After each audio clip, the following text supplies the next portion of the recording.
आज हिंदू धर्म में ये सिंधारा दूज है। आज नवरात्रे की चैत्री नवरात्रे में जो दूज होती है इसको सिंधारा दूज कहते हैं। कौन सी दूज कहते हैं? जम के बोलिए। सिंधारा दूज।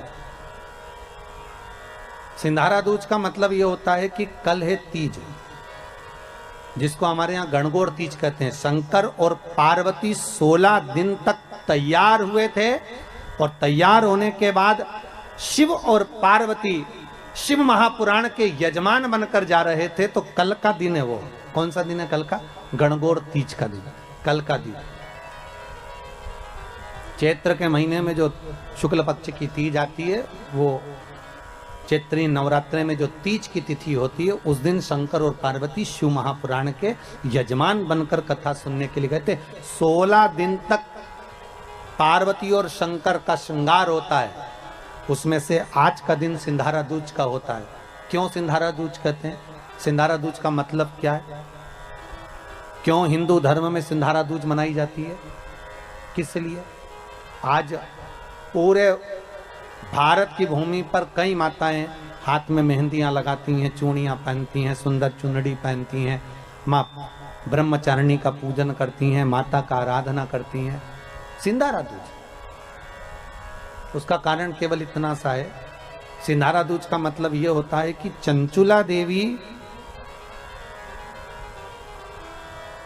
जब 14 दिन तक शंकर और पार्वती अपने गुफा में से बाहर नहीं निकले शिव महापुराण के यजमान बनने के लिए, तब माता चंचुला देवी ने हाथ जोड़कर मां जगतजननी जगदम्बा को सुंदर वस्त्र, सुंदर चूड़ियां, सुंदर आभूषण माता के चरणों में ले जाकर समर्पित करे थे और कहा, मां इन चूड़ियों को जो मैं दे रही हूं, ये लाल चूड़ी, ये लाल श्रृंगार, ये लाल वस्त्र, जो लाल चूनर जो मैं प्रदान कर रही हूं, मां बस ऐसी कृपा कर दे कि तू इन चूनर को धारण करे और मेरा भी सौभाग्य, मेरा भी सुहाग अमर कर दे। बस इतनी कृपा मेरे ऊपर कर दे। वो सिंधारा दूज का महत्व है।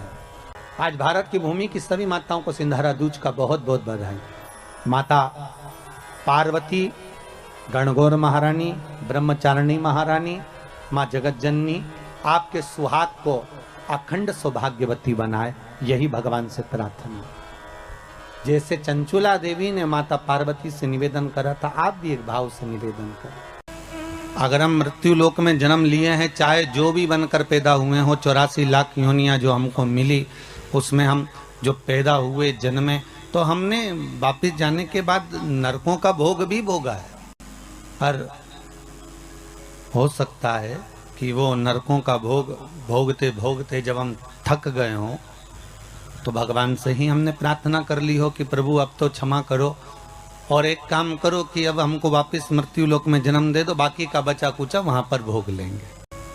हम भी अपने प्राणों को त्यागने के बाद जब हम पहुंचे भगवान के दरबार में, हमने पहुंचकर भोग भोगा। हमने नरकों का भी भोग भोगा, हमने स्वर्ग का भी भोग भोगा, हमने नरक का भोग भोग लिया। पर जब नरकों का भोग भोगने के बाद हम थक गए, हम परेशान हो गए और बहुत ज्यादा हताश हो गए, तब भगवान से कहा, अब हमारी छुट्टी कर दो और हमारा एक पर्चा लिख दो, हम नीचे जाके ले लेंगे।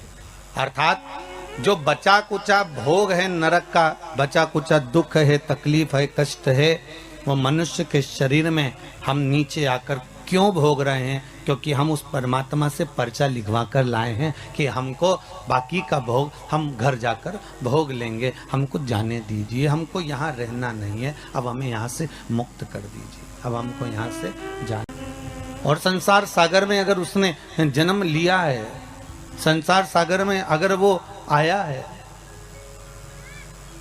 संसार सागर में अगर उसका जन्म हुआ है, तो संसार सागर में जन्म लेने के बाद उसको सुख और दुख का भान तो करना ही पड़ेगा, सुख और दुख का स्मरण तो करना ही पड़ेगा,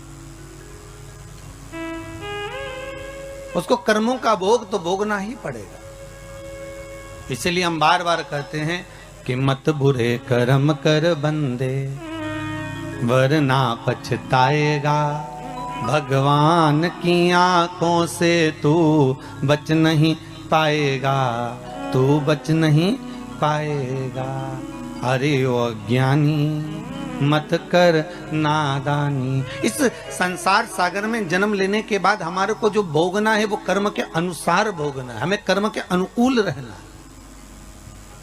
अगर थोड़ा भगवान का भजन मिल रहा है, थोड़ा स्मरण मिल रहा है, थोड़ा संकीर्तन मिल रहा है, थोड़ा इस मानव के शरीर को पाने के बाद अगर हम भगवत भक्ति में कहीं डूबे हुए हैं तो ये परमात्मा की कृपा से ही डूबे हुए हैं, परमात्मा की दया से ही डूबे हुए हैं। और वो परमात्मा की कृपा, परमात्मा की दया सुख का मूल स्थापित करने वाली। झाड़ू जो बनाई जाती है ना, वो स्वतः ही कचरा है।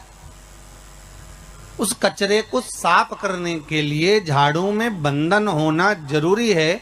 अगर वो बंधन होगा तो वो कचरा साफ करती रहेगी। उसी तरह संसार सागर में आने के बाद परमात्मा का बंधन इस मानव देह के साथ होना जरूरी है, इस आत्मा के साथ होना जरूरी है। जब ये मानव के साथ में, मानव देह के साथ में, इस आत्मा के साथ में परमात्मा का बंधन होगा तो उस बंधन से वो संसार के काम, लोभ, विषय, आसक्ति, तृष्णा के कचरे को साफ कर सकता है। उस बंधन का होना। और यदि मानव का देह मिलने के बाद भी हम उस परमात्मा से नहीं बंधे, उस परमात्मा से हमारा बंधन हो ही नहीं पाया, उस परमात्मा से हम एकाग्रचित्त हो ही ना पाए, तो फिर उसका कोई सुख नहीं है, उसका कोई आनंद नहीं।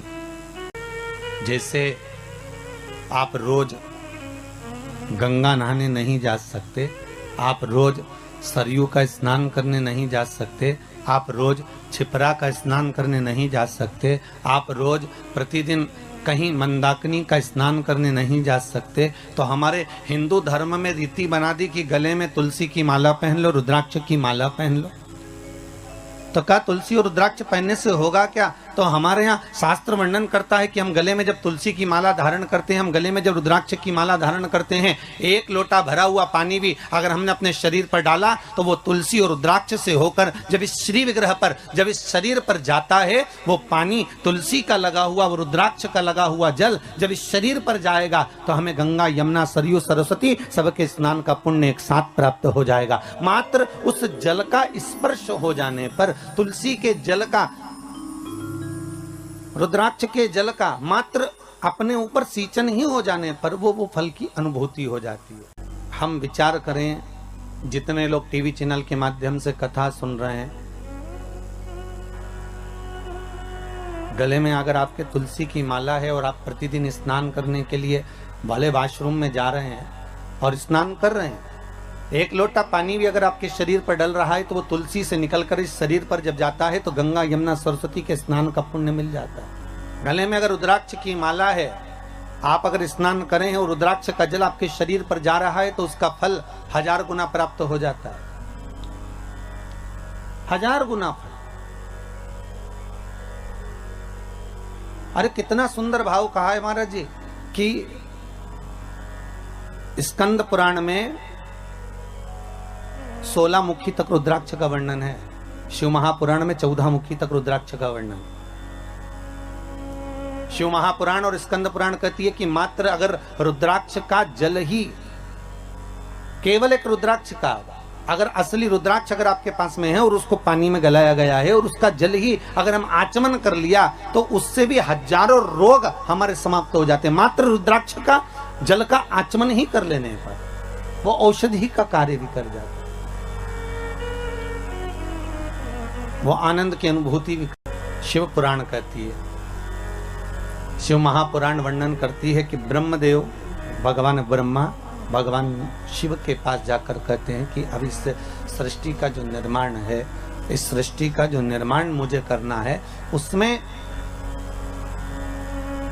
संसार की जितने जीवों का हम निर्माण करेंगे, उन जीवों को जीवित रहने के लिए कुछ ना कुछ सुख हमें किसी के साथ जोड़ना पड़ेगा। और जब तक हम इन सुख को जोड़ेंगे नहीं तब तक वो जीवित नहीं। जैसे मछली को बनाया तो सबसे पहले जल से पूछा गया, है जल नारायण आप बताओ, हम मछली बना रहे हैं, आप इसको साथ दोगे? आपको जीवित रखना पड़ेगा इसको। तो जल ने कहा क्यों नहीं, अगर ये मछली जब तक पानी में रहेगी, जब तक जल के अंदर रहेगी, तब तक ये मछली जीवित रहेगी। अगर ये जल में है, अगर ये जल में विराजमान, तब तक पी। बस इससे निवेदन केवल इतना है कि ये मछली जल से दूर ना जा। मेरा संग अगर इसके पास में है, मेरा साथ अगर इससे जुड़ा हुआ है, तो ये फिर मरने वाली नहीं है, ये पक्का है। ठीक है, मछली से कहा आपको जल के अंदर रहना पड़ेगा, जल का संग मत छोड़ना, तो आप जीवित रहोगी। मछली ने कहा ठीक। फिर वृक्षों को देखा, क्योंकि 84 लाख योनियों में 20 लाख योनि तो ये वृक्ष पेड़ पौधों की है। इन वृक्षों को जाकर निवेदन करा कि अब आपका हम निर्माण कर रहे हैं, पर आपका निर्माण तो कर रहे हैं, पर आपको जीवित रहना है। तो पृथ्वी से कहा कि आप इन वृक्षों को जीवित रख सकती हो। पृथ्वी ने कहा क्यों नहीं। बस बात इतनी सी है, अगर वृक्षों को जीवित रहना पड़ेगा तो पृथ्वी कहती है मुझसे जुड़ा रहना पड़ेगा। अगर ये मुझसे जुड़ी रहेंगे तो इनको मैं जीवित रख दूंगा। ये मुझसे जुड़े रहे। और आप सब जानते हो, आप तो पांडेतारा के इस गांव में निवास भी करते हो और अपनी प्रकृति को स्मरण भी आप करते हो, तो आप सबको ये मालूम भी होगा कि पृथ्वी से जब तक वृक्ष जुड़ा रहता है तब तक वो जीवित रहता है, और पृथ्वी से जैसे ही वृक्ष निकल जाता है, उसकी जड़ें छूट जाती है, वैसे ही वो भी वृक्ष सूख जाता है। फिर उसका कोई महत्व नहीं रहता, फिर वो सूख, उसका महत्व समाप्त हो गया। फिर मनुष्य बनाया, मानव का शरीर का निर्माण करा। तो मानव शरीर का जब निर्माण करा तो ब्रह्मदेव ने डायरेक्ट जाकर भगवान देवाधिदेव महादेव से निवेदन करा, भगवान शिव से, हर हर महादेव। भगवान शंकर ने पूछा क्या बात है ब्रह्मा जी, आज तो आप हमारे पास में आयो, हो क्या गया ऐसा, कैसे आना होगा। ब्रह्मा जी कहते हैं महाराज जी बस आने का कारण केवल इतना सा है कि अब हम मनुष्य का निर्माण कर रहे हैं, मानव शरीर का निर्माण कर रहे हैं। तो मानव शरीर को जीवित अगर रहना है, मानव शरीर को अगर मनुष्य शरीर को बनाए रखना है, तो उसके निर्माण में आपकी जरूरत है। शंकर जी ने पूछा वो कैसे। शिव जी से ब्रह्मा जी ने कहा कि संसार को अगर श्वास प्रदान करने वाला है, संसार को अगर दुख का नाश करने वाला है, संसार को अगर जीवित रखने वाला है, संसार को अगर मनुष्य देह को स्थिर रखने वाला है, तो वो देवाधिदेव महादेव है, वो शंकर है। तो आपसे निवेदन केवल इतना है कि हम मनुष्य का जब निर्माण करें तो हमारा भोलेनाथ, हमारा शंभु, हमारा शंकर, हमारा देवाधिदेव महादेव इनको जीवित रखने में संग प्रदान कर दे। इनको जीवित रखना है। अगर मनुष्य को जीवन दान दिया है तो ब्रह्मा जी कहते हैं कि शंकर आप ही दे सकते हो। फिर वही वाली बात आ गई, महाराज जी बहुत ध्यान से सुनना। सबसे कठोर धातु लोहा, लोहे की तलवार बनती है, लोहे की गुप्ती बनती है, लोहे का फरसा बनता है, लोहे की बंदूक बनती है। सबसे कठोर धातु है लोहा। लोहा ये विचार करता है कि अगर मैं चाहूं तो संसार को नष्ट कर दूं, मैं चाहूं तो किसी को भी मार सकता हूं। पर लोहे को जब अहंकार आ गया तो लोहे के सामने अग्नि आकर खड़ी हो गई, और अग्नि ने कहा तो चिंता मत कर, तुझसे ज्यादा कठोर मैं हूं, मैं कभी भी तुझे गला सकती हूं। और लोहे को अग्नि गला देती है। फिर एक दिन अग्नि को भी अहंकार आ गया और अग्नि ने विचार करा कि मैं इतनी प्रबल हूं कि सब जगह पर आग लगा सकती हूँ, सबको नष्ट कर सकती हूँ। तो वहीं आकर पानी खड़ा हो गया। पानी ने कहा घबरा मती, तुझसे ज्यादा कठोर मैं हूं। एक लोटा पानी डाला ना, ठंडा कर दिया। अब पानी को अहंकार आ गया, पानी को लगा कि मैं सबसे ज्यादा कठोर, कहीं पर भी तहलका मचा सकता हूं, हर किसी को नष्ट कर सकता हूं, किसी को भी डुबा सकता हूं, किसी के भी घर बस्ती को मैं पानी में ले जा सकता हूं।